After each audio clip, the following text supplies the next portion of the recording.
It's all about the Oh my context, God. and that's why we're here on Oh, Nation Pod. RJ. Oh, RJ. It's always about the context. Context is Always. king. Brian We're Context here to Brinkman. we're here to tell you guys about fall 1994. But I've been trying to convince Megan, and maybe I'm not going to try to convince Brian, but maybe we all need to just think less about this stuff. You know, like maybe that's what this project has done to me. Maybe I'm just like I can't. Yeah. Like I just like Brian texted something about Goose today and something involving him listening carefully to a thing, and I'm like, when I listen to Goose, I just turn it on and it's music and it like pours over me and I'm like You happy just to be turn it up listening and to let it music. go. Almost like that. You know? You just like give it some time. You just like turn it up, let it go. It's the next Fucking love song that coming on the song. radio. It's a fucking Yeah, amazing because song. sometimes music is just meant to be listened to and enjoyed. That's all I'm saying. I think you've hit This on podcast, something on the that other I hand. am coming to realize with regards to Goose. That is Hmm. bringing back the enjoyment, but in a very different way than it used to be. But that's for a different podcast. We're not a Goose podcast here. This isn't Not top yet. 25. Has Goose but I even w- played 25 tours at this point in time? Could we do this about Goose? I don't think so. Probably not. But I will say that they crushed their MSG debut this week. And Good. they played monster songs. They filled the arena. They sounded great. And I remembered what a fun rock band they are. So to your point, RJ, yeah, they sounded Come on, amazing. guys. Rick harmonizing with Susan on Don't Do It. Just stop. It's so good. Don't do it. But do it if you're considering leaving us a review or Do joining it. Osiris Premium, which you can do. Obviously, you know where to do that. Okay, a couple things. We're real still quick. quoting reviews after last week. Interesting. Yeah, we got the best review ever last week. We still want them even when they're amazing and special. It's so amazing. I posted that. I got more responses to that on an Instagram post than almost anything I've ever posted because people were like, "Yes, this is it." Okay, so there are. Join the line, guys. Join the club. I just want everyone to know, I've talked about this every week, but I'll keep doing it. We have 4 Reprise shows coming up. If you like Phish, you might like Reprise. December 19th in Northampton, Mass. January 23rd in Pembroke, Mass. January 24th in Bridgeport, Connecticut, and January 25th in Newmarket, New Hampshire at the Stone Church. So we That's are, cool. we have March shows to be announced soon, including our New York debut. It's going to be fun. Okay. One other thing, we have live bait tracks galore from fall 1994. I just want everyone to know that spreadsheet exists, and I think everyone who wants to have it has it. But if you don't, let me know. Send me a message. Someone sent me a message today. So we we want you to be happy. This guy named Travis, who's awesome, sent us a email, and I'm just going to read a little bit of it because this is in lieu of a phone message. While Brian watches soccer, I'm going to just read this note from Travis. Travis from Fairfax, California. Well, he said he wanted to start by saying, thank you. Your nearly year-long journey through the 25 best Phish tours of all time has been such an enjoyable listening experience. Meandered through most of your episodes and leave each one wanting to focus on that particular year of Phish and listen for what you have described and outlined. So seriously, thank you. Consider me a first-time caller, long-time listener. He saw his first show at 4/20/94 in Lexington, Virginia. He hadn't heard them at all. He went, and then he went to Great Woods, which happened to be when they played Gamehenge. Nice. Then he saw 10/8 and 10/27, 94. Nice. And I just want to start here because he said, I'm not sure if Fall 94 is the most important tour in the band's history, but sign me up for the contingent that thinks this tour is when the fan base ballooned exponentially. A lot of people went from I've heard of Phish to holy shit, I can't get enough of Phish. And then he talked just a little bit about the costume and the hot dog and all the stuff that happened. But he said Fall 94 is the tour that turned me from a fan to fanatic. And again, I'm guessing I'm not the only one. It felt like a secret world that I was more than excited to turn as many people onto as possible. That's exactly how I felt, Travis. Great email. Great email. Brian, how do you feel about that? I mean, I feel like he nailed the vibe around Fall 94. I think to me, this is when Phish became dead serious, but also was having the time of their lives, and were walking on stage and taking massive risks, and understood, they had the muscle memory, they had the time, the reps in where they were, they'd been taking these chances. They had their kind of formula of what worked on stage. They were leveling up from a venue standpoint. They're playing this really long tour that kind of mirrors what they did 18 months earlier in spring of 1993. But they're now playing in small arenas, and they are ambitious enough and kind of crazy enough to do things like cover the Beatles. And that type of ambition allows them to take even bigger chances within their shows. But I'm also here to apologize because my views of Fall 94 have changed completely over the last couple of weeks of listening to this tour, and a lot of my feelings I just shared are relatively new, which we'll get into throughout the episode. Wow, an apology from Brinkman right out of the gate. Yeah, wow, this is Wow. amazing. I think this is the third ranked tour. Obviously, if you haven't been following along, we're doing the top 25 tours of all time. Welcome aboard. If you're just joining, you have 22 to catch up on.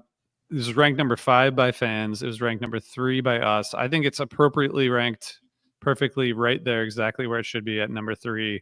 But Megan, is there any scene setting you want to do before we start debating this rating? Yeah, definitely. I did. The only thing I wanted to say was that I think the fact that Travis made that this tour comes at a time when they're starting to peak pre-Jerry Garcia's death, which I think is a really huge marker, that the fact that they're taking these kind of risks on stage when they only have their own fans to get them to where they need to go or where they might want to go is, to me, so huge. And I think I hadn't, this was when I saw my first show. This tour is super meaningful to me, and I've always loved it.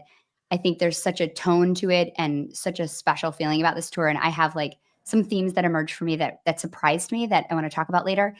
But I just think the risk of doing this when you are building your fan base still is just absolutely phenomenal. And I don't know that there are many bands that would take insane risks, like play bluegrass sets and do 40-minute deep space jams while they're trying to teach fans about their music all over the country.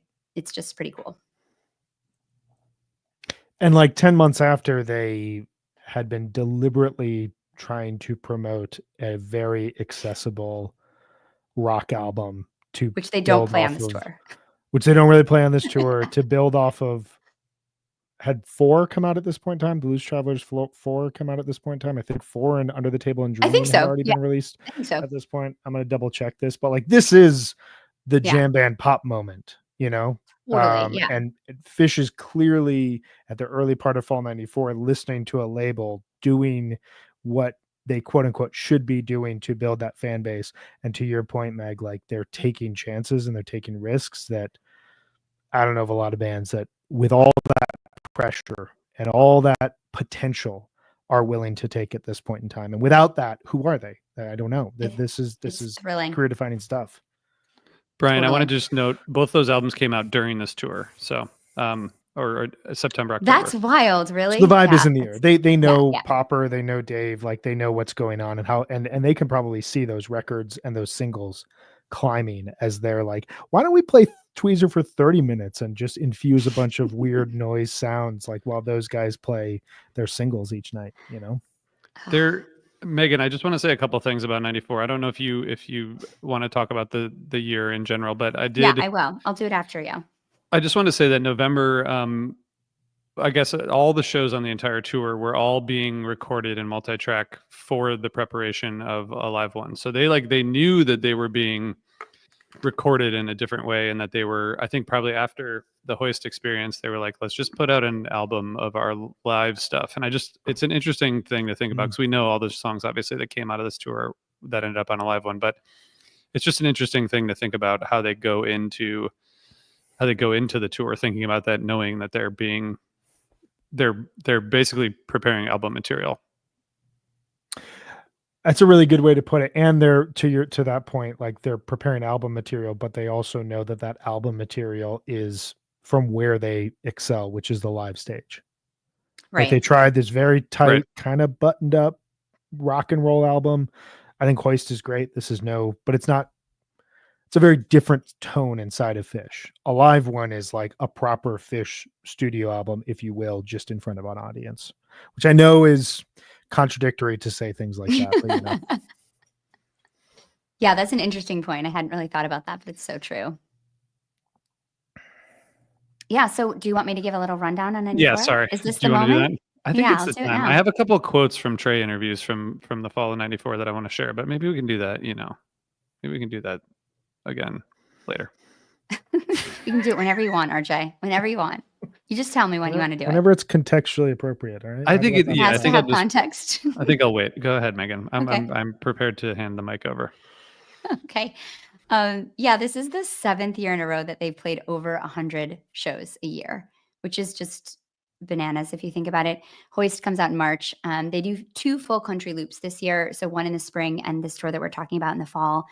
Big East Coast and Southeast tour in amphitheaters. And I think you just really have to remind yourself that 94 is such a huge year. You have the Bomb Factory show. You've got the first MSG show, which is right after this tour. You've got the New Year's Eve Hot Dog Gag at the Boston Garden. Like this is like a big like Phish lore year. Musically, they're doing a lot of the including your own hey and 2+2 like exercises to practice listening and communicating while they're improvising. And you have Reverend John Mosier on this tour, who's the banjo player from ARU, and he's coaching them in bluegrass. And they're also studying barbershop with Paige's landlord. These dudes, they did it all this year. There are 61 debuts this year, and that number is jacked because of the White Album, but still, like, it's pretty insane. And on this tour, there are 46 shows and 167 jam entries on the jam chart. So that's 3.63 per show, which to me makes a lot of sense because you're not looking at the higher end of jams per show on some of these tours. But what's different is that some of these jams are such kind of deep sea monsters. They're so deep and so exploratory that you're not doing multiple 40-minute jams in a show. You're just not. Yeah. I don't know. I don't even know what to say about that. This is where we're now at a point where the jam charted entries align with what should be and enter like these a lot of these, like when I went through the jam charts to listen to this tour, yeah, I have so many top jam recommendations I can't even share them because RJ will not let me just list dates and song names in order. But there's so many, even the ones I asterisk to try to like separate it out and be like, well, these are the supreme ones. Like there's at least like 15 to 17 of those. Like this is monster stuff. Oh man, can I say something really controversial just to like get the episode churning, get it going? Let's go, Brian. Can I just, sorry, before you do that, can I just say that I actually have put it on hold. I have a problem. There's a little too much on the jam charts. Let's be honest. It's always bloated. But this, okay, sorry, just one example, which we're going to talk about this show, obviously. 1029 has 13 entries. The whole song. The whole show. It's the whole show. The whole show's on the jam you could just say the show's great. I mean, are we really doing this? Like every single song is a jam chart. Like then it's a killer at what show. Point does it even cease to matter whether it's a jam chart? Just like listen to everything. Sorry. Go ahead, Brian. Well, you just brought up another hot take. I mean, I do think that we need to submit our list of recommended jams to the powers that be at the end of this and say, hey, I think that we've like found a tighter jam chart list. Like you guys can have a recommendation list, like, hey, here's 100 songs from this tour you should hear, but here are the 20 to 30 that you have to hear. Yeah, like the top jams. Because as I was going through this, I was sending this list to a few friends of mine because I was having this moment of like, how do I not spend all of my time in Fall 94 Phish? How do I not reach for this tour? I always think of this tour as this kind of stepping stone from Spring 92's Awakening, Spring 93, August 93, like really realizing what the Hey Hole jamming does, Summer 94's exuberance and energy and kind of gimmickry and really just like playfulness. And then I always thought of Fall 94 is like the first time they kind of wade into the deep end. And that's then perfected in summer. And as we talked about in our summer 95 episode, that's tightened up in the fall. And then they hit this peak and they shake things up and they reinvent themselves for 97. And as I'm listening to this, I'm just like, no, this is no stepping stone. Not at all. This is a moment reached. This is a band at the absolute top of their game that are not just playing pristine compositions and playing with energy, and their tones are great. And they have just amazing humor, and Fish lore snuck in there, but they're taking these massive chances within jams that would not really be replicated aside. Well, summer 95, sure. But like this period in summer 95, we're not really hearing this type of risk in jamming until summer 2003. And then not really again until like 2023, 2024, like this really abstract jamming. And it's led me to this hot take. Okay. Are you guys ready for this? Sorry. A lot of context. So ready now. You got to understand that hot takes are meant to be served hot, not with additional context. It's the one time where you can do the context after. Okay, go ahead. Fair point. I'm ready. I think this should be the number 2 ranked tour of all time. I think that this is, I've come to the realization, and maybe this is, I've listened to Fall 97 so much that it's just more ingrained in my brain. And this was like that, surprising new, thing that you realize, but that you realize is great. And so like you overrank it, but fuck it. I think that this is the number 2 best tour that they've ever played. Wow. Okay. I mean, so we're telling everybody then what the number 2 tour is. Yeah. So sorry, I just gave it away. No, it's fine. We're going to do it at the end. It's okay because I think this is helpful, because that tour, Fall 97, was actually voted number 1 by the fans. That was, and we bumped it down. Yeah. And so this tour was rated 5 by the fans, which I think is a way, way too low. Like, I think this is definitely 3. I haven't listened to our top 2 tours in context yet, so I'm curious to see how I feel, but it's surprising. I'm excited to see if I agree or disagree. I think that the last thing I'll say, this is the dessert to my hot take. Okay. This is, this is the pumpkin pie to the hot take. And I'm sorry, this might break you, Meg. I apologize. I don't mean to, there's no ill will here. Okay. I didn't hear this. I'd never heard this until I listened to Fall 94 and then Fall 97. Right. Fall 97 is too Trey oriented. And I never had heard it that way. It's too like, hey, I am fucking Jimi Hendrix, but like white and redhead, and like listen to me fucking roar. And Fall 94 is this multi-head beast of we trust each other. Do whatever the fuck you want. We are going to listen to each other, and we are going to end up on the other side of this somehow, some way. It may not work, but we're going to try it. And that's where my heart and soul is musically right now. And so there's your pumpkin pie and apple pie. Well, I'm definitely here for that pumpkin pie. It's interesting because I can see that argument being true. I mean, 97 was like peak Trey swagger for sure. Like, really pains me to say what I said, but yes. Yeah.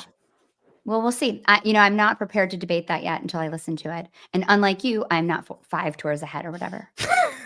So I have to listen to it next.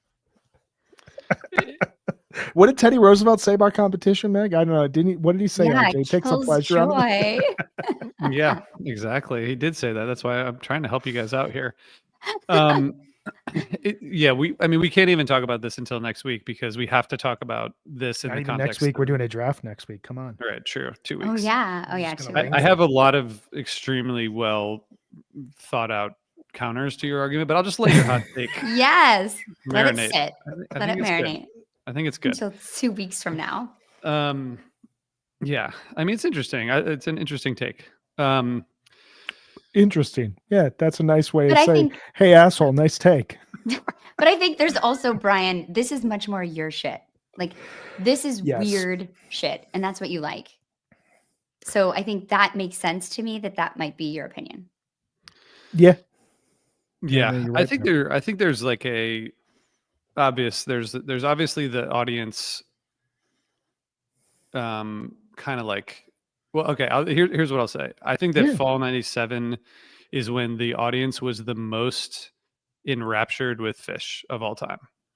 I think that every single show, the lights went down and everyone was like losing their minds from the first note. And I think that affects a lot of the way I think about it. Although I didn't see a Fall 94 show, so Meg will have to tell me if that's true or not. But oh no, people were fucking locked in, but people didn't know it the way that people knew it in 97, right? It was like at least half the people in my first show, it was probably their first Phish show in an 1,800 person venue, you know, so it was different because it was new. But enraptured, fucking definitely, like they came and took our fucking souls, but it was definitely a different thing. Like 97 was, it was like the fan base was matured in the sense of like they knew what they were coming for and they wanted it a certain way, and they were, you know, listening closely, and they were, you know, rabid fans, and they were online, and they were, you know, that wasn't, it was very much smaller in 94. I mean, obviously it was happening, but it was much smaller. Well, now they're in like legit NBA arenas and like famous stadiums like the Spectrum and Hampton. And to your point of like people had been the people who jumped on board in 94 are now 3 years in. Exactly. They know how this thing goes. They know what they're anticipating. They know what they're expecting. But now Phish is coming out on stage and playing a completely different style of music that is amazing.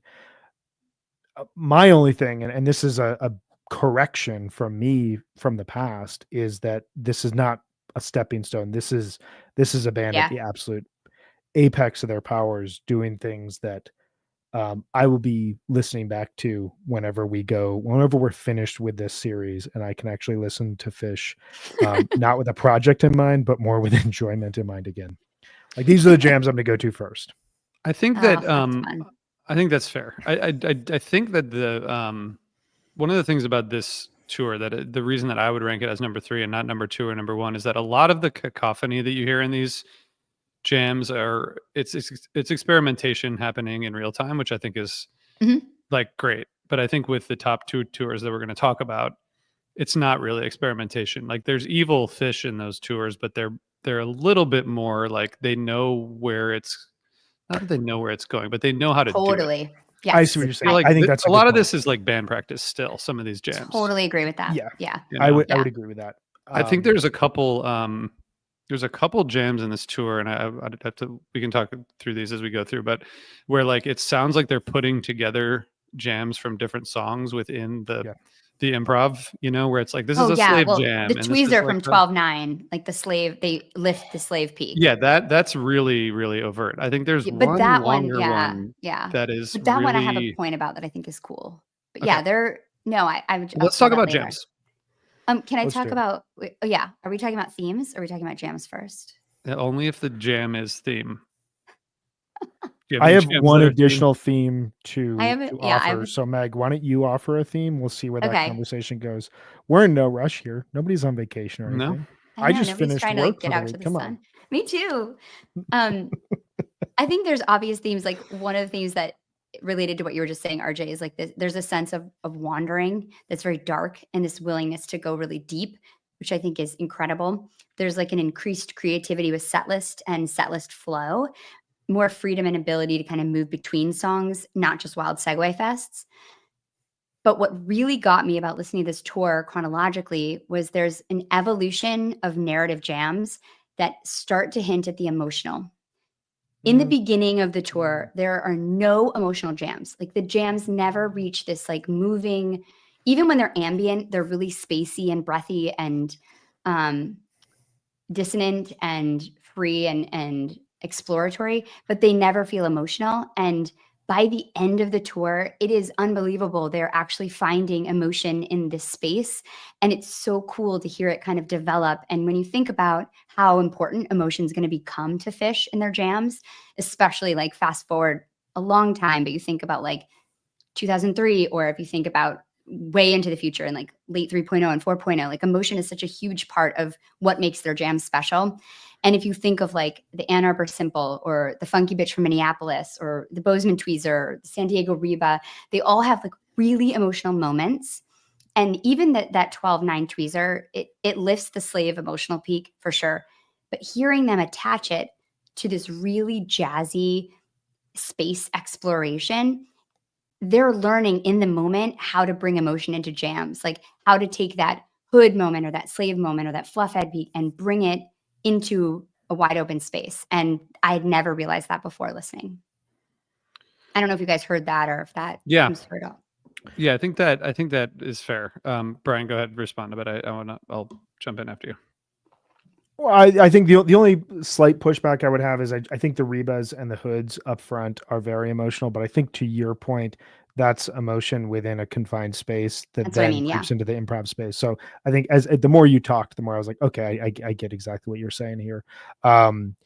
I Can I just say one I thing, Brian, just in please. relation to that, which is that I think Say it. a lot of that is about, to me, what I hear is like, especially at the beginning, they're trying to figure out how slow and how much they can slow things down without it like totally breaking.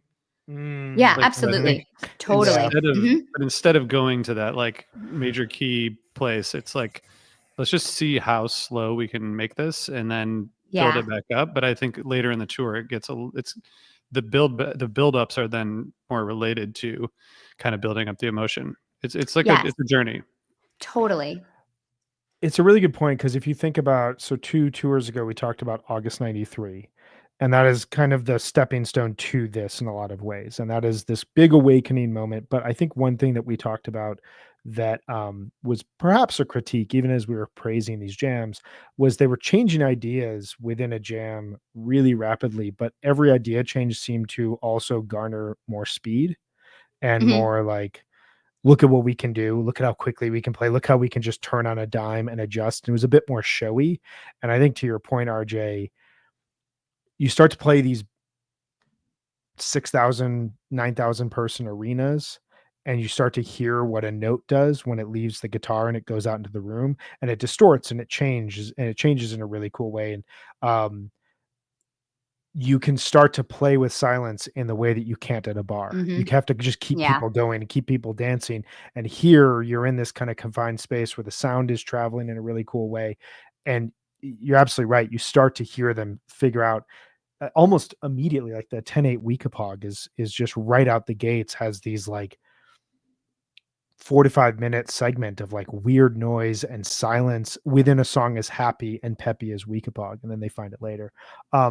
The one thing I'll just say is I think that we've entered the period here from a contextual standpoint in Phish's career of annual level up Phish, where every Mm. year and every tour is kind of getting better and building upon itself. And I know Yeah. that contradicts what I said earlier about this being potentially the GOAT tour. I mean, I've named myself that. But I think that like we're in a point where like you come back and you see them in, you imagine someone seeing them in fall 92. It's a completely different band here. And a year later, they're going to be playing MSG and playing at the top of their game. And 2 years later, they're going to be playing the fall 97 tour. And there's this sense of like every year, it's just going to keep getting better, which is going to ultimately turn into one of the challenges that they're going to have to deal with as people and as a band, which leads to the hiatus and so much of the stuff that happened after that. But this is now where the expectation just keeps going up every year you see Phish. Definitely. Yeah, I mean, that's true. And that's the whole thing became, it built on itself to the point where it got to the point where it was not great for everybody. Steve Silberman did an interview with Trey in the fall of 94, and it's on, I think it's on Jambase. I can put a link to it somewhere or ask him if you want it. But Steve was asking Trey about like that tour in particular, and like how they were so focused on, the shows. And Trey said, what happens is I start having less and less of a life except for the gig. Yesterday, our tour manager was beating on my door at 4 to wake me up for the sound check. I get up, do the gig, then I'm back on the bus. We play chess, we listen to music, and then I crash again. The gig takes on more and more significance because you start to feel like you have no other life, which is pretty crazy. So like this is the Wow. point where, Yeah. and it's before they really opened it up to where instead of like what he's saying here, by early 96, I think it's like everyone's just partying. Yeah. how do we normalize this? Yeah. So Yeah. I think this is probably the peak exactly. of them like just being so focused that maybe it started to feel a little bit suffocating for them, Yeah, I mean, especially with such long 46 tours. shows. Yeah, 46 show tour is really long. I mean, they're basically on tour for like 2.5 months, and they do that twice this year. And 100 shows a year, over 100 shows a year, that's like a show every 3 days. Like, this is like taxing work. Like, this is being on the road, and it's a lot. Yeah. Speaking of taxing work, we have 46 shows in 46 days to talk about. Luckily, they did not play 46 days, but Nope. where do you Trey actually probably thinks it was written this year, but he'd be wrong. probably does. What do you guys want to go to first in terms of jams? Brian, why don't you start, since I actually have a lot of this list too, but I want to hear what your first one is. I mean, the 11:23 Tweezer, unbelievable, massive, wild, noisy, and then I mean, like all these jams, it has multiple sections. It gets into this really quiet part. It gets to this beautiful part. It has a lot of noise and a lot of tension. I'll talk about this show a little bit later, but the 11:16 Simple, like these 30 to 35 minute long jams that seem at times like they have zero interest in ever returning to the song. There's a lot of jazz, there's a lot of psych in them, there's a lot of the trust that we were talking about earlier. I almost feel like, similar in some cases to the Summer 95 jams, description kind of doesn't really benefit you. Just like go and listen to these. We're listing them because they're peak moments within the overall shows, but like you're getting this band that plays a song with essentially the goal of getting as far out into the unknown, almost the same way that the Dead treated Dark Star in like 1972 and 1973, where it was more of a vehicle into, let's just explore the outer limits of musical communication for as long as we feel like it. And then at some point we'll play El Paso and bring everybody back. And you get that here with like the bluegrass set that comes on, or Son of a Mule will rear its head and just bring you back to like a rock concert. But those two kind of immediately, because I think this stretch here from immediately post Halloween, mid-November, especially listening to everything leading up to it, you always know that November 94 is a really strong period for the band, but you hear them getting over this hump of a huge musical test by playing the White Album, and then now they're just kind of allowing themselves to just live and breathe within these songs, probably because at this point in time, to RJ's point, the gig is their life. Yeah, I love that Simple. This is also the tour that you really feel the jazz influence that they have, especially from Fishman. And on that Simple, it's so jazzy. It's so great. Absolutely. Yeah, I think just to talk a little more about that jam. So this is, being from the Midwest, first of all, they played so many shows in the Midwest. They were like in the Midwest for like weeks. They're just hanging out. In Indiana, they were like hanging out in Madison, and I mean, a bunch of shows in Michigan. Yeah. Crazy. Yeah, from 11/12 to 11/26. They go from Ohio all the way to Minnesota, and then they go out to Montana. It's wild. I went to the Grand Rapids show, and I wanted to go to the Ann Arbor show too. I had tickets, but then I was in the senior play, couldn't do it. But it was so fun to see that they were going to be like spending so much time. Everybody was so excited about it. I wish I had seen a show this tour, but I was just too young, Megan. I just wasn't old enough yet. I know. I was 17. Yeah, you were just a little babe at 15. 15, yeah, exactly. Yeah. I think the thing about the Simple though is like the dynamics that they're like they're fucking with the sound so much and bringing it down to like an almost complete stop, And I wonder if that was like related to the acoustic stuff they were doing, because there are points obviously in this tour where Trey is like playing unamplified, but you can hear during the silence. There's a couple, I got to find my notes, but there's like a part in a jam where he's playing unamplified, but you can hear the strings because everyone's like being quiet. I mean, it's crazy. But this jam is where there's like a Cannonball kind of style jam for a minute. Yeah. And there's like a Son of a Mule kind of style jam. There's like an almost King Crimson like jam. I feel like this is one of those jams where they're like putting together different things that were then like creating this then there's like screaming space alien shit, but also kind of jazzy at the same time. Like there's just wild shit. The combination of space and jazz is one of my favorite things about this tour. Yeah. It's really cool. Yeah, and I think they mostly got, I feel like they made progress on that after the Halloween show, because the Halloween show was just like, I mean, what are you even doing? Like, it's just crazy that they did that. I know, it's incredible. In the midst of this tour.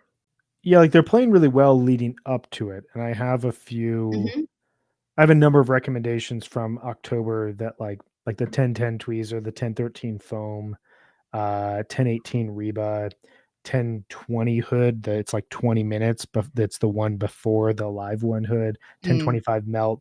Like these are all jams that like you start to hear the sounds start to bubble up, like they're going to this space that allows them to just be totally free and very abstract and really weird and kind of just let anything go, to RJ's point, where you get these like multiple segments and sometimes screaming takes over and then that leads into something. And it almost is as though when they get past Halloween and they've literally played a Beatles album, I mean, they put their stamp on it. Near perfect, great renditions. Clearly, they lived in those songs and some really weird Beatles songs. Like that is the psych rock weird Beatles album. To then come out of that, having that accomplished, and then say, okay, whether this is intentional or not, whatever was working in October, let's just blow that up and live in that for the next 2 months. I love that Split Open and Melt from 1025. That has one of the best re-entries ever. It's so growling and monster. That is an absolute great jam. Yeah, and I think it's worth noting, like that's on Live Bait, and I listened to both versions, and I think like it's again like thank your tapers, but there's so much subtlety in the madness of the soundboard version that you can really like you hear it differently, especially in a tour like this, because Trey's kind of playing quietly on that Split Open and Melt at points, and Page's piano is so pronounced on the soundboard. It just like it's a totally different experience. But if you haven't listened to the 1025 Melt, it's on Live Bait, which I should have put in my notes which Live Bait it is, but it's Live Bait. I have it. Hold on. Okay. It's on Live Bait 17. 17. Okay. I just want to say quickly about the 1023 Hood, which is the live one. The first time I ever took mushrooms, I was in my friend's car in the middle of a field in Ohio. He had a Range Rover, my friend Chris. He's probably not listening, but he might hear this. It was like a field and there was a big party going on out there. And we sat there in the dark in the car listening to this Hood. And it was my first, not the first time I heard it, but the first time I heard it while on mushrooms. And like, it's probably not the best Hood ever, but it's pretty fucking amazing. It's perfect. The way they bring it down to silence. It's pretty. It's a perfect Hood, and it has like the fuzzy intro. It's like really fuzzy in the intro. It's every time I listen to this Hood, I'm blown away. It's perfect, I think. I used to go to a dive bar in Portland, Oregon after nights I cooked in the restaurant I was at, and it was called Yours, YUR. YUR''S. It was right underneath the overpass. And they had one of those jukeboxes that was all internet based, and it had a live one on it. And they would let me play one Fish song. They had the best Cajun tater tots and bacon cheddar scallion fries, which like after 10 hours of cooking, like, and they had a deal, it was $2.50 for PBR and a shot of Jim Beam. So I'd come in there at like 11:30 at night with some of my best friends and put on the Alive One Hood and watch Sports Center at the bar. And it's some of my favorite memories ever. They would give me one Fish jam, and I just because it dips down, man. And you think it's over, and you're like, where was the peak? Oh, here it is. Oh my God. So good. Megan, what's another jam you got? I want to talk about two jams from one show, and that's from 11/22. I want to talk about. I knew you were going to say this. I knew you were going to talk about this. It's so good. It has everything that I want from a Fall 94 jam. It's got that first big, super connected push of energy. Then it goes into like the 94 space jazz. Then it has those super quiet like organ transitions. Then it's the soundscape. It sounds like a movie. And then it has like the drama that builds out of that. And I think that's one thing that they really nailed on this tour was bringing it down to nothing, like you're saying, and then building it up in a really patient and dramatic way. It's so satisfying. And this jam also searches for melody in a way that not many of the jams on this tour do. It's deeply interesting. I think you'd have to listen to this jam 100 times to be able to truly get every part of it because it has so much in it. But I loved hearing them because when you think about it, they didn't play with a lot of melody in jams. It was either like shred fests or, these deep, weird explorations. And so knowing how important melody is going to like become for them, it's really cool hearing them like looking for it in this jam in a way that stands out. I love this jam. And then I also think this Runaway Jim, Big Black Furry Creature from Mars from this show is so fucking crazy. The speed and ferocity is just astounding. And that whole section when they're like, Mike's like, why am I running? I'm not running. It's so playful. And I kept thinking they are so locked in that they can be so free. Like there's just a freedom that I can't imagine being so good at something and trusting the people you're doing it with. This is what you always want in acting, is to feel this way, that you are so locked in with the people that you're working with that you can just be in the moment and go off and have like insane freedom. And that's what this jam sounds like to me. And then they end with acoustic instruments somehow. It's just like absolutely insane. It's, to me, a real example of what they were so good at in this tour. And that is being really wild and free, but then also somehow being really intellectual with that. I don't know if that makes sense, but there's a sense that like they were wild and free, but it never felt unintentional. So what do you guys think happened in that Funky Bitch? Because it wasn't a song that jammed. So like, do you think that it just happened, or do you think it was like something? Well, I've always read that it was Fishman fucked up and kept playing the drums. I feel like Trey has mentioned that in an interview. Has he talked about it? I don't think I knew that. I'd have to look in the Fish book, but I seem to recall reading somewhere that they were playing the one. He mentions one version of Funky Bitch, a song that doesn't typically jam. Fishman messed up the ending, and they just went with it. That could be wrong. Someone in the comments probably back me up here. Probably right. But whatever it is, it's like it fits the vibe of the moment, because Simple up until 11:16 had jams and like fade outs, but it hadn't really fully dove off the deep end and explored in the way that it did. Even Tweezer was like a 13, 14, 15-minute song. And now we're getting 30 to 40 to 50-minute long versions at this point in time. So I think there was just something in the air, whatever it is. You mentioned melody, and I think that is such a great way to put it, because you start to hear the hints of what's to come in 97. The great parts about 97, 98, like we talked about last week, are these fully formed ideas that sound like songs themselves within jams. And that hadn't really been the case. 93, we start to hear the evolution of like, we go into a jam and then we segue into a new song. That kind of peaks over the spring and summer.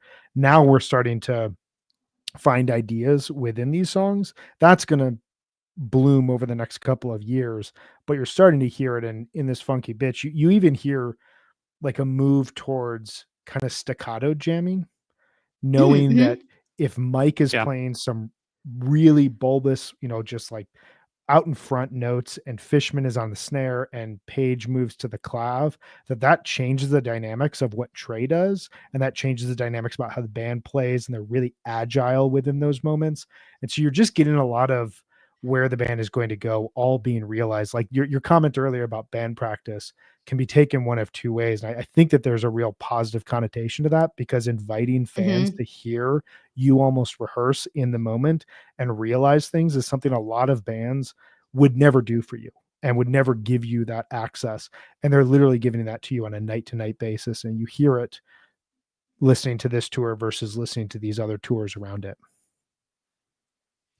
I think if you think about Fall 94 as a long journey toward the best jam of all time in December of 94, which I do, there are a couple touch points. And I think the first one for me, the 10-12 Bowie, which is not like the longest of the tour or the most crazy. But I actually, for the first time, because we're going through this like this, I start to hear pieces of the Providence Bowie in different jams, which is kind of fucked up and kind of awesome, because it's not something that I had ever like really heard before. I've heard a lot of these shows that 10, 12, there's almost like a, kind of the calm period before the return to Bowie in that kind of is built upon in the Providence version that is really cool. I feel like this whole, like the Tweezers are kind of a journey toward the two in November, and like the Bowies are all like culminate with Providence. It's like you can hear them 100%. Kind of like building on each other, which is the Tweezer from 1014 is another, like it's like a climb toward the Bangor Tweezer. It's really cool to hear in that sense. You can hear these themes that then build into something else in future versions. There's a Tweezer. I'm trying to find the date. I think it's 1010. I think I liked this more. Yeah. 1010. The jam chart notes say this version is highly improvisational, sounding poor at times, IMO. But I believe this may simply be the band's first attempt at a Bangor-like Type 2 version. And I like that, because like Bangor is, I think A Live One was the second Phish album that I bought. And, starts out great, bouncing around the room. Oh, this band is super fun. Like, just like really cheery. You Enjoy Myself. Okay. A little long, but like really pretty at times. And then you go to side 2 and you get this 30-minute Tweezer that is some of the most terrifying music I'd ever heard at that point in time. And you're absolutely right. You can, and I appreciate you adopting an argument that I have long made, that certain jams build up to bigger jams and they test ideas out. And then, oh my God, we get the Providence Bowie. Because I think you're seeing that in this tour. You're just seeing in October, let's step a little bit further out. Let's see what happens here. Because they still have the safety of shows that are not like what we're going to get in 97, where jamming is just going to take over the entire show. Like Hampton Night 1 opens with a 17-minute cover debut into Split Open and Melt, has a weird Prince Caspian, and has a 4-song second set. We're not in that territory. We're in the more 93, 92 territory here. So there's stuff to fall back on. But as they get towards the end of the tour, like the Bozeman show, it's like a 4-song, 1, 2, 3, 5-song second set. First set's not that long either. Like they're really starting to dedicate more time to jamming as the tour goes on. Yeah, which is pretty cool. Like I think they still want to play a lot of songs. They still want to do bluegrass. They still want to different play parts all to a Phish show. Exactly. They feel very much like that. They still want to do their silly gags, but it's definitely, you can feel them leaning into the jamming. And I've always totally agree with you about finding the parts in jams, both of you. The Bangor Tweezer to me has always felt like this like bag of tricks. Like the only through line to that jam to me is experimentation. Like it's always felt like they're just kind of pulling out like, this is something we could try. This is something we can try. This is something we can try. And it's super interesting and fascinating, but it does feel like bits and pieces as opposed to like the more narrative jams you get kind of later in the tour. And that's not a criticism. I think it's just kind of, I think it all comes together. That's the rehearsal nature of it. Like it sounds like a soundcheck jam. Let's see how we're all working in this space and let's trust each other. And that's cool. That's live experimentation. All right. We're going to take a quick break, but then we'll keep talking about Fall 94 for all of you. Brian, by the time I listened to 1119 from Indiana University, I'm kind of over the Vibration of Life. They've only played it 22 times ever, but 12 of those were in 94. And I just want to know how you guys feel about this. Because I'm like, from a listening standpoint, maybe it's because the whole point is you have to be in the room. But like by the end, I'm like, all right, I had enough of this. So I mean, I have a personal attachment to it. I don't think you're wrong. My first tape was 11/17/94. My first time I ever talked to you over a computer was about 11/17/94. The first set I had on tape, and there's a Forbin's Mockingbird, Vibrational Life, Mockingbird, and it's like just enamored in my brain. It's like oh my God, you can do this in a concert. Like what are we talking? Like, no band does anything like this, and it blew me away and made me love this band forever. So I would take a Vibration of Life at any show. I would love that bust out, but I think you're right. It speaks to, if there is going to be any argument for this tour being ranked 3 rather than 1 or 2, it is that there are still some gimmicks and some crutches that they fall back on that made their shows really fun from 1989 to spring of 1994, that they'll kind of break free of those requirements. Like, they don't need a big ball jam anymore. They don't need bluegrass mini sets. They don't need an HYHU Fishman song every 2 or 3 shows. And Vibration of Life is kind of one of those. It's like a way to get into a cool musical space, give people a trick, insert some narration. But I think you're absolutely right that it's a pretty good thing that this tour basically leaves it behind. I think it makes 2 more appearances post fall 94, 11/16/96 and 11/19/96. The latter of which is an incredible fall 96 show. Go back and check out our top 25, number 25 tour for that. I'm kind of in 2 minds of this. Like, one of my minds is like, you can see this as kind of like a gimmick or a crutch, but I don't know if that's really what it was for them, because they were really cultivating connection.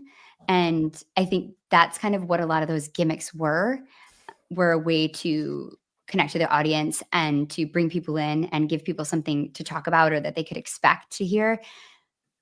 But, and to add on to that, anytime that Trey talks to the audience is like a time that I am like very, very much there for. Like, please talk to us. Vibration of Life, another amazing thing they could have done at Mondegreen. Have to get that in, but it would have just been like an awesome thing. What if they played that on day 4? People would have lost their fucking minds. Okay. Anyway, they're not trying to cultivate connection anymore, Megan. They're not. They don't want to cultivate. They're all about a paycheck. They're reaping they're not cultivating. They've already like gathered all the crops. So past that. Yeah, exactly. Now they're like, Tim Robinson would say, it's a cash grab. All right. It's just a cash grab. That's all it is. Oh God. We're kidding, guys. We're kidding. Do not add. It's like it's like monocrops in agriculture. They're not doing things to try to like protect the environment. They're just trying to collect cash. Yeah, it's exactly. Like in the outtake scenes of Bittersweet Motel, when Mike asks Trey how rich he is, and Trey goes, rich enough to not have to practice anymore. Like, that was 27 years ago. Oh guys. My God. They're still living off those vibes. That's so fish. They're so Megan, lazy. That alliteration, cultivating community, you got 2 C's, goes from cultivating community to collecting cash. Exactly. That's what it is. Anyway, sorry. Cult works. That's how every cult works. Exactly. You need to have a catchphrase. But I do think that it is, in being in the room for one, is pretty special. And I think it was pretty cool. But yeah, Big Ball Jam, I have different feelings about. But Disaster. Jesus. Can I talk about a jam that I was in the room for? Yes. Yeah. And then we should talk about shows, because we don't even, there's no way to really do this, but like, do whatever you want. Well, this is the show I'll talk about then. How about that? And I'll just talk about the jam in the show, because this is my first show, 11/14 Grand Rapids. And this Bowie is just untethered exploration. And it has this amazing crowd participation, like percussive cheer. There's like this low rumbling. It turns into like crowd clapping, and it's Fishman responds to that and starts drumming. And being in the room for that moment, being a deadhead and being someone who went to these shows and was just played at and stared up at people who were, not necessarily engaging with audience, not necessarily really, I don't know how much they cared about their audience at the time, but it was just a very dark period in that band's history. And here I am sitting here watching this band just do anything in the moment and relate to their audience that just felt so electric. And in my journal, I wrote that they played with us. And it really felt like that. It felt like it was this collaborative thing we were doing. And the way that it ends in the Hebrew song, which I can't say, but it's so eerie and beautiful. And I love that this band can go from being so kind of silly and playful to just eerily beautiful in the same jam. And this one it always hits me, and maybe that's attendance bias, but this jam has always been, to me, really special. It's also the My Friend that opens is great. It's The Maze is good. Destroyed me. It's a good show. It's a great show. It's a really great show. Fun. I think it's a bit underrated actually, because it's kind of the epitome of Fall 94. You've got the acoustic set, and you've got Fish and talking to the audience.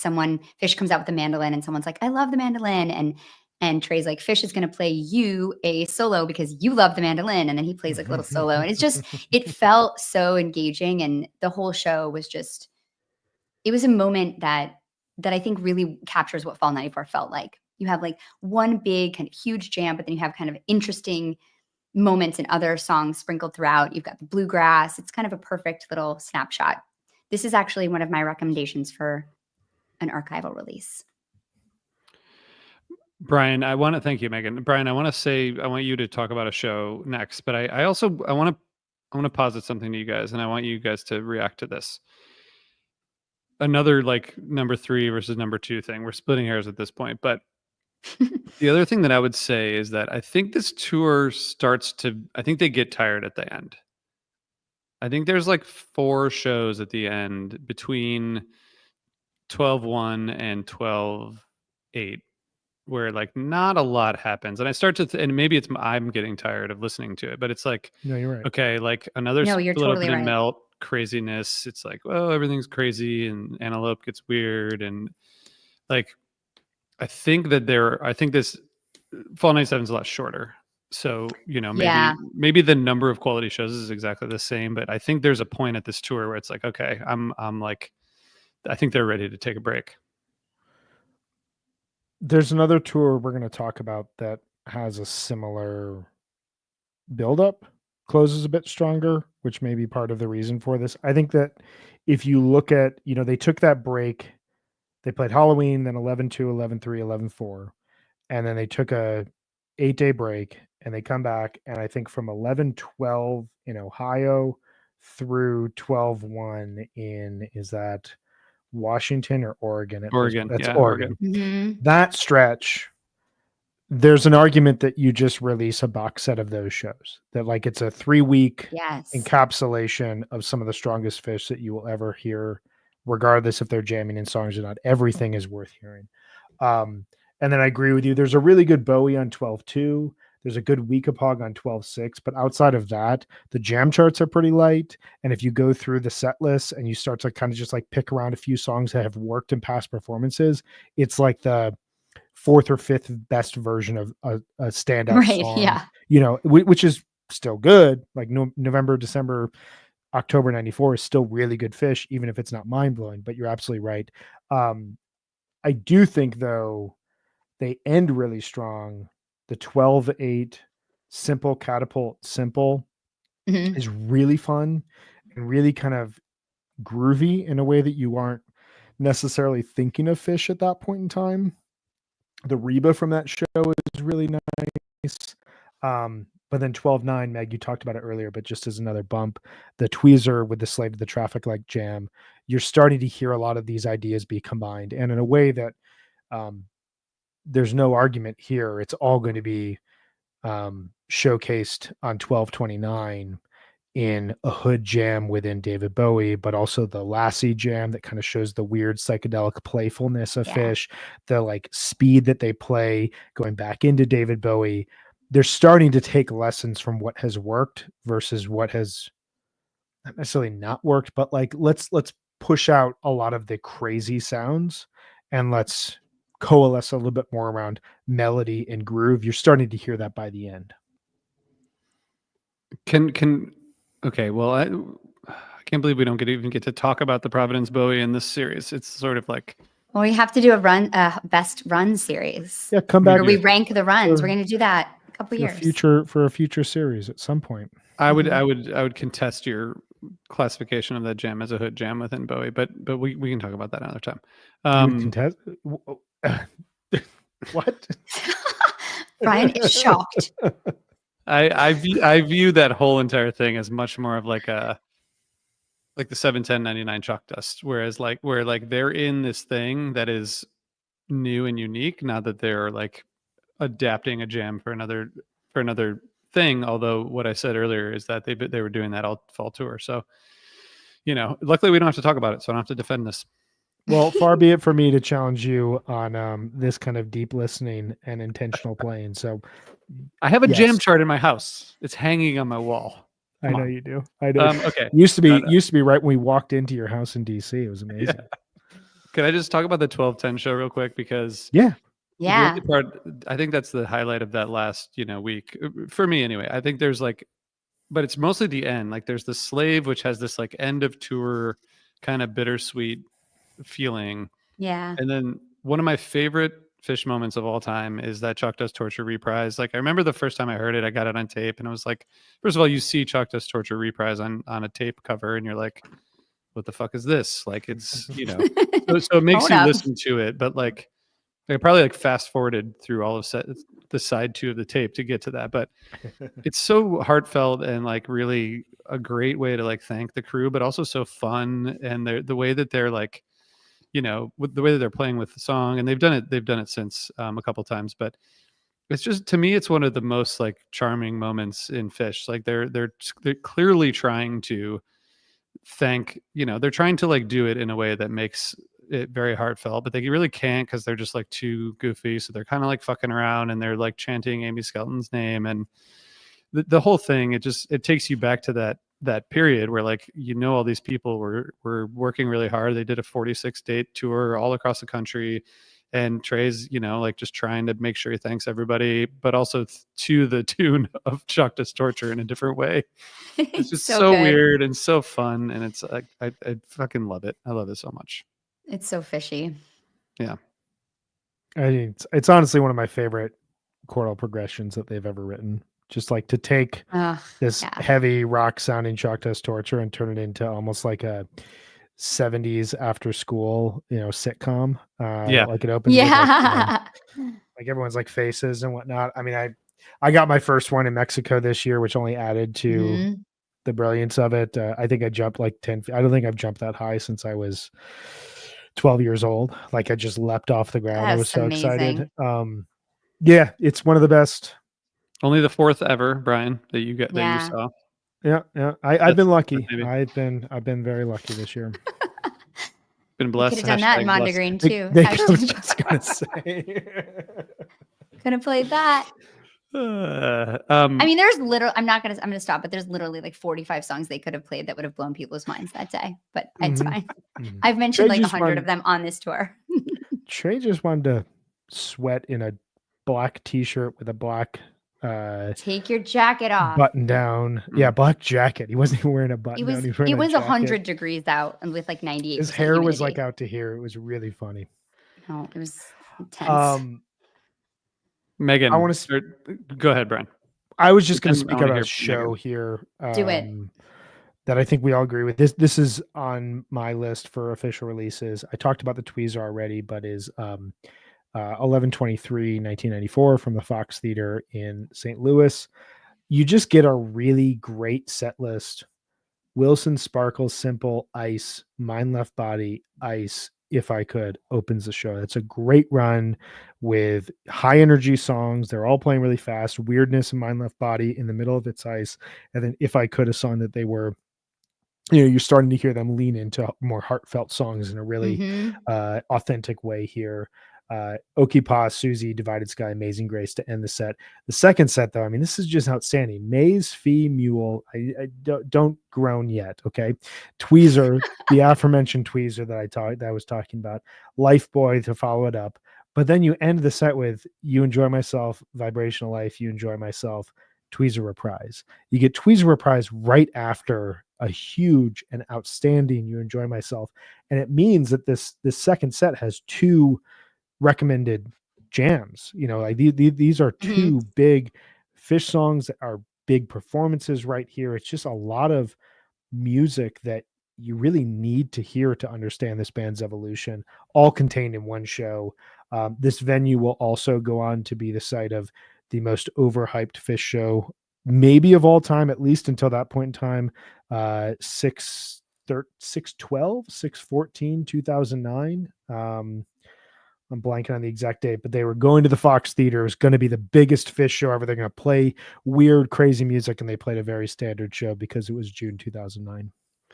It might be the worst. It was one of the worst ranked Phish shows of all time. 6/16/09. It's 2.5. I mean, it's pretty bad. That's like amazing. They even went on stage. Like that's really low. They only played 2 shows in the Fox Theater. The 94 show and 6/16. That's crazy. I didn't know that. The show goes Kill Devil Falls, Ocelot, Brian and Robert, Sample, Rift, Yamar, Reba, Train Song, Horn, Possum, Slave. People were losing their minds on Fantasy Tour, and not in the best way. That's intense. Luckily, they did get a Time Turns Elastic in the second set to turn things around. So. Midway through the second set. I guess I should just be happy I didn't hear that at Mondegreen day 4. And I should be happy about that. Megan, it's all about I did hear that in 2009. So yeah. Seeing the upside. Megan, what do you got in terms of a show? Well, I think one of my favorite shows on the tour is 11/22, and that's released already. But I think I want to talk about one show, but I just want to say 2 shows that should be released just because of the jams on there are the Ann Arbor and For the Simple, and then the Minneapolis Bowie. Like we need those archivally released. You should just probably do the whole show. Incredible Perp. Love you for loving Time Turns Elastic. There's got to be some people out there. But I think the 10/29 Spartanburg show, you talked about that, RJ, earlier, but almost the entire show is in the jam chart, which is just kind of silly. But my favorite moments from the show are the Split Open and Melt into Buffalo Bill with an outro jam into Makasupa into Rift.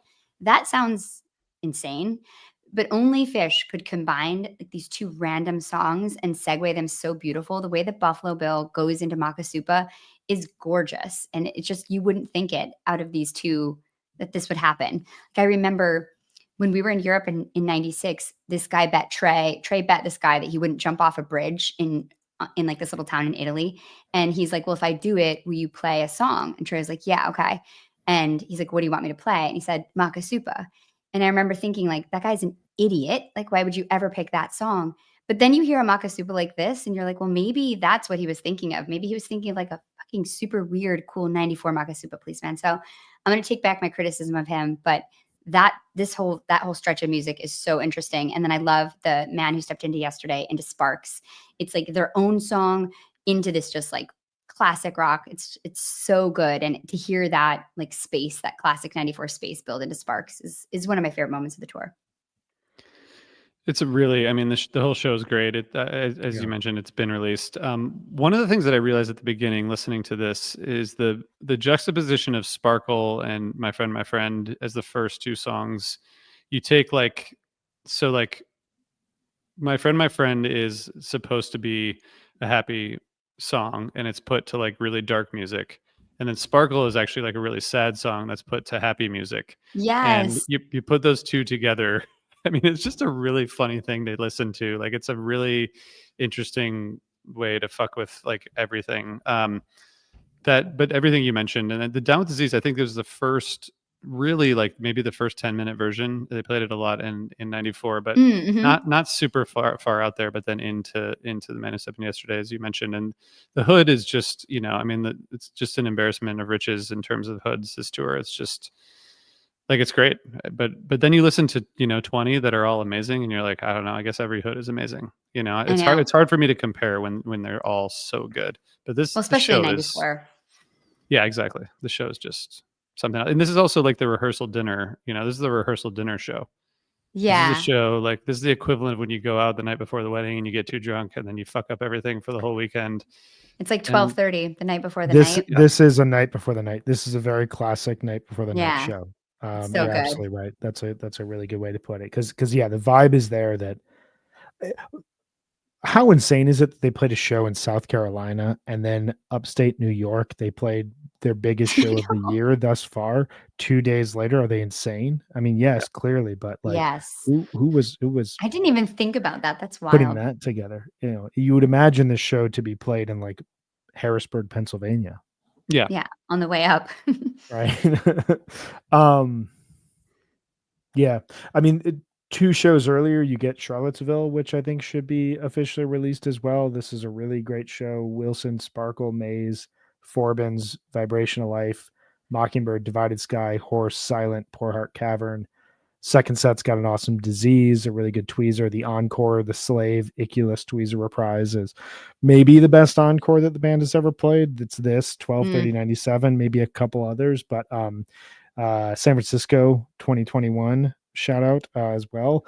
But this is just a classic show that flows really nicely and has that energy. Like by when they just released Boone, which was the night before, right? 10/26. Yeah. 10/26, 27, 28, 29, all leading up to 10/31. You could just hear the excitement building as they know what's coming. The fans have no idea. Everyone just knows there's something really special around the corner. And you can hear in each show that they're building upon that vibe. Yeah, that's great. The only thing I want to mention, the 11/12, which is, another release. So I don't have it as a nominee because it's already been released. But just the Down with Disease in To Have Mercy, yes, it's just really like perfect. And then Into Life Boy, which is again they're just landing in these ballads in just a wonderful way, and another like Outrageous Hood. Really, really cool. It's one thing I don't think we think about enough with Fall 94, but it is the emergence of Down with Disease as a future jam vehicle. Yeah. We hear it in 10/29, we hear it in 11/12. This tour is all about Tweezer and Bowie and Hood and Reba. Simple, to a certain extent, but a song like Disease is going to have a huge version over the summer, huge version in late fall 95, but then really blossom by summer 96 as the next jam vehicle and kind of taking where the band is going to sound going forward. Megan, what else do you have for us? For shows, I mean, I think that there's definitely like an argument to be made that there's a lot of the good shows that are released from this tour already. Like I think most of the really excellent shows have been released. But I do think we need some of these bigger jams. I think what's a little surprising for me is that a lot of them are not on Live Bait, which is weird. Yeah, they cross the whole country and they go to a lot of cities that they will return to, which is where they select a lot of these Live Baits from, is like past performances within the area. And yet they don't go for some of these jams, which is a little surprising to me. Yeah, like it's weird that you can't get the Minneapolis Bowie or the Ann Arbor Simple anywhere. Like that seems, I know the Simple is released from the archives, I think, but it's not on Live Fish anywhere. And the Bowie isn't either. It was released as like a bonus track on the Walnut Creek disc, which thank you, Rhinestorm, because he helped me find that, but because I could not. That my intern sometimes. That plus the second disc to the Burgettstown 98 show, which includes the My Left Toe Simple Suite from 99, the Ghosts or the Gumbo from 97, just some really great releases. Neither of those are on streaming. They're not on Live Fish. They're not on Apple or Spotify. It's a little strange. You would think that those would be released. It's weird. Great Reba. Yeah. I got a bunch. What do you got? I've got a bunch too. The 1018 from Nashville, that Reba's that's the one. Really great. Like softer tension and release, really spacious, really eyes of the world vibes. It's a very like open, and I love that Reba. That's probably my favorite from this score. That's great. It has like a very memorable kind of riff in there. It's awesome. That I've got 1031 and I've got 12/8. 1031 with like when Page hits the roads right when they go into the Reba jam, and it's so pronounced. Oh man, I can never get that out of my head. That new Boone awesome. Version. Yeah, that new Boone version has one too, the 1026 that was just released. That's really pretty. It's like heart swelling, it's just flawless, really soaring, perfect jam. Any other shows that you guys have that we need to release? I think your point, Megan, about this tour having most of its great shows already available. This is something we are not going to see in a future tour we're going to talk about, where there's a lot of great shows just missing. Like what is going on? There's definitely a lot of this tour already available, which is good for us as listeners, but I think we're always open for more this is where you go to like the specialty $600 box set, 3 weeks of peak Phish. Yeah, Here you go. exactly. The dedicated I think fans get this. if you look at the top rated shows on Phish.net, out of the top 1, 2, 3, 4, 5, 6, 10, 7 of them have been released. So there's a lot of the top shows are released, which is great. Yeah. What did you have for your archival release? Like, what was your pick? What's your pick? 1027 Charlottesville, 1123 St. Louis, and then my selfish pick. I don't think anybody's going to agree with me, but we have to have bias picks here. My first tape I ever got, 11/17/94. I would just like to hear the first set cleaned up. The second set is not crazy. There's a good Bowie. The first set, if you listen to it without the sentimentality that I had hearing it for the first time, you'd be like, okay, what is like? I'll read the set list to you. They open with Helter Skelter, which is only the only other time they've ever played it aside from 1031. But then you get Son of a Mule, Maze, Bouncing Around the Room, Wilson, Divided Sky, Dogface Boy, Forbins, Mockingbird, Vibrational Life, Mockingbird, Disease. It's not crazy, wild set listing, but for someone just getting into this band, and when I go back and I listen to it now, it is just that classic pure Fall 94. Like, we've spent a lot of time here talking about dissonance and abstract music and jazz and playing in a really wild and carefree way. But when you listen to just the pure songs, they are playing as tight and as structured and just like full of life as possible, which is a really interesting contradiction between the two. The fact that they're able to play that well, both sides, is something we're not going to see a couple years later.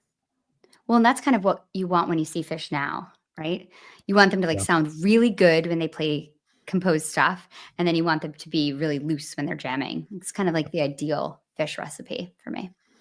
Yeah, it's a good vibe. If only they played like that at Mondegreen Night 4, right? Exactly. Well, there's always next time. The next festival in 2033. All right, what else do we have to say? I've got a takeaway. I know you probably have a takeaway. Let's go into our takeaways. I'm going to give you the floor first. I think there's an interesting takeaway that I didn't really think about until I started to think about what was coming next for them. And I think that their jamming really starts to influence how they're going to write songs.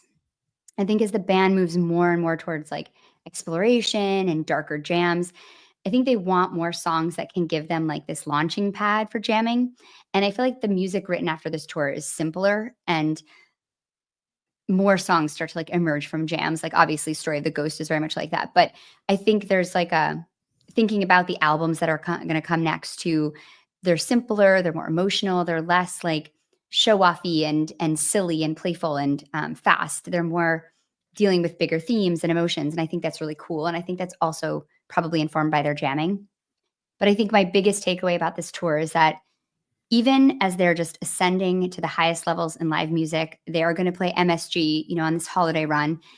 They're pushing the boundaries of what they can do and what their audience will tolerate. And I just think that is the ultimate badass move by a band, and why they're my favorite band, because they take risks like this. And it really stands out when you think about what precipice they were on and the stuff we were talking about at the beginning of the episode with what was going on in the jam world in pop culture, and how they were really poised to become a radio band in some ways, at least, and just totally didn't go that way. And it's exciting. And I'm thankful. It's a really interesting point to contradict because a lot of their songs up to this point in time, and one of their namesakes was the fact that they wrote these very complicated suites of music. And Gaiuti debuts during this tour, but beyond Gaiuti, a lot of these songs turn into much more traditional rock driven pop songs, 3 minutes. Yeah. Couple chords, some, very cool musical stuff that happens within it. Don't get me wrong, but they're not like trying to write 11, 12-minute composed songs at this point in time. We won't really hear that until what? I guess you could technically say Walls of the Cave, but like probably Time Turns Elastic is going to be the next time that Phish debuts a multi-part composition 15 years later. And so for me, kind of related to what you're saying, my big takeaway is that the Phish experience is now fully dependent on how far and wide that they're willing to jam. This is something that changes on this tour. All the lessons of the years of the road are being intentionally applied to widespread jamming and deep-seated experimentation. The search for fully unified connective jamming has begun. And this is something that leads us really nicely into our top 2 tours, because I think more than anything, those 2 tours represent, RJ said this really well earlier in the episode, that they had kind of reached a peak and they're playing music within that peak. And they know that whatever they play, they're going to hit on gold. Whereas here, they're taking a lot of chances and they're taking a lot of risks. And there's some sections of some of these jams that may not fully work out, and they power through that because the purpose of the jamming, the intentionality behind the jamming is really what matters. So to me, this is a big shift for them. I have come to realize, as I said earlier in this episode, that this is not just a stepping stone. This is a truly great pillar to what Phish has been capable of and what they have searched for 11 years. But it also will pivot and push them towards where they will go in 1995 and 1997. I love 94 getting this much love. It's so good. I'll be going back and listening to a lot of these jams again, because I mean, like I said earlier, when we were diving into it, it's hard to, outside of most other tours, it's hard to come up with like a quick single sentence synopsis of a jam, like, yeah, absolutely. Yeah. Mm-hmm. And this is not a knock at all on 97, but I feel like you can key in on certain themes that last longer within those jams. Whereas here, definitely 2 to 3 minutes and you're out and you're in a new theme. And so we're still kind of in that area of Phish, but we're also going way further out than we were 12, 13 months earlier. Yeah, which sometimes can make the listening a little challenging because there's so many ideas happening within jams. Right. And I want to go back, and it's like jazz, 100%. I like it, but how am I supposed to describe this? That's yeah. I just like living in it. Like that's exactly. the feeling I get. Did we do it right? Did we do justice to Fall 94? We did it right. I think we did. I feel good about it. Yeah. And now we're taking a break next week, right? From the series. We're taking a break from the series. We are going to do an episode next week. We are bringing back our draft, and this time we are doing a 25 plus minute jam draft. And we're going to send you all actually a copy of what we will be using to build out our what jams we have to draft from. We've got 1, 2, 3, 4, 5, 6, 7, 8 categories, ranging from 25 to 26 minute long jams in 1.0, to 25 to 26 minute long jams in 2.0 to 4.0, 27 to 29 minute long jams, 30 to 34 in 1.0, 30 to 34 in 2.0 to 4.0, 35 to 39, 40 to 44, and 45 plus. So there's gonna be a lot to pick from here. There are a couple sections, there are a couple categories here that are light on the quantity of jams, but not light at all in terms of the amount of jams that are in them that will be battled over, because there are some right decisions here. But then there are also some segments here like 25 to 26 minute. There's a lot of jams here, which is why we had to separate it. But anyway, we're going to send that to you guys. It's going to be really fun. I'm going in totally blind. I'm just going to pick what I'm feeling in the moment and see how things land. I think I've got enough here. I think I've got a good vibe going. But then we'll be back in, where is it? The week of, well, the 13th is a Friday. So what would that be? The week of the 9th, I want to say. We will be back to talk about our number 2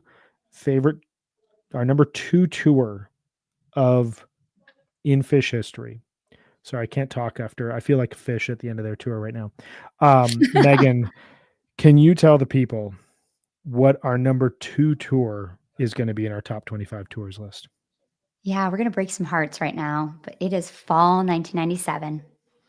So there it is. That's number 2. I know a lot of people, all the listeners, voted for number 1, but we're going to have some work to do talking about why we put it second. And Brian wants it third. I feel like I've already started making this argument. I love this tour. This is an amazing tour. We're going to talk all about it. But we're going to have to defend our decision here to make it the number 2 tour of all time, because I think that as the fans voted at number 1, there is an argument against our decision making here. But we are the podcast. It's our responsibility to make the right decisions. You know, we're your representative government here. You tell us what you think, but can we really trust the will of the people? Is that how this thing works? We have your best interest at heart. That's it. I love it. We want you to be happy. Very John Adams vibes here, with the exception of, locking people up for protesting war. We don't want to do that. All right. So we will be back next week with 25-minute Jam Draft episode. Hope you all have a wonderful Thanksgiving. I hope you all have The Last Waltz in your future. I know I will be watching that here multiple times this week. Might even watch the Let It Be documentary a couple of times. We'll see. It's pretty long now. Yeah. Just have it on in the background. I love that. All right. I hope everybody has a great holiday. You guys all take care of yourselves, and we will see you here next week. Bye, everyone. See you guys.